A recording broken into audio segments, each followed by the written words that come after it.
Today we're going to be in the QUCBC, and we're going to actually read any kind of message we have on our Jeep. We're going to set it up on our car. They do give you a manual, if you guys can see that, a manual for any kind of errors that we're going to get. So we're going to set it up in our car because we're getting a message right now and we want to clear it out. So let's go ahead and do that. All right, we're going to plug it in right now. We're not going to turn on the car yet, but we're going to plug it in. Just make sure that you're aware that it needs to be connected here. All right. And we're gonna crank it up right now, but we're gonna turn on our car too before we do that because there's already some options already. All right, we're gonna take a look at a couple options we have here. So we can't really see it on the actual phone, but I'm gonna show you some of the features that it has. All right, and we're gonna see what's the status on it. What are we doing? All right, we're getting a couple errors. If we have any errors, we could read codes, we could erase codes, we could view.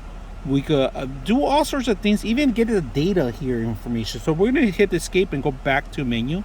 Do you want to exit? Yes. To run some diagnostics on here, right? So we're going to hit OK. The center button is OK. And it's checking the motor. And if it didn't find any errors, let me see if it reads anything. Read it. No codes found. Alert. We're going to go in here. We're going to go into the battery again. We'll check the voltage. It's about 14.8 on the voltage, so not bad. We're going to escape. We can set up a language, unit, measurements, and so forth. So let's escape. We go back. We're going to run the tests here to our system. And right now, it found monitor NA. Didn't find anything. So, and then you could find your vehicle information too, which I'm gonna erase right now. I'm not gonna show you that. You could get pretty much vehicle ID number, calibration ID, and the verification number too. So, but we're not gonna show you any of that stuff because it's classified. Escape. And then you got pretty much data streaming. We could do this data streaming. Let's go data streaming. We're gonna hit OK. And this is actually running right now from my car physically. And the reason I'm doing it at night is because during the day you can't see this if I try to actually videotape this stuff. So let's escape here. Real-time curve. We're going to hit a real-time curve.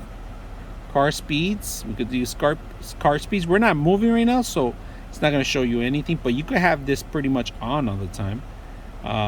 Calculate load value. Let's go do calculations.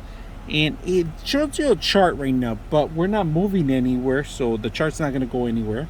Let's go escape. The coolant temperatures. Let's go ahead and do the coolant temperatures. Nothing really significant in here. The RPMs. Let's go ahead and go to the RPMs. And it's at 7 to 80, 700 to 800. Close to 800. It's not bad. Escape. All right, so that's pretty much it. I mean, if you have any errors, you could always erase the errors here. You could read the errors code. This is very handy. It's very small. You up and down arrow, and then your OK buttons on the right. That's the only confusing part, the OK. And escape is to go back, right? And this one will always get you to the main screen, like the middle button, but right now it's not doing anything.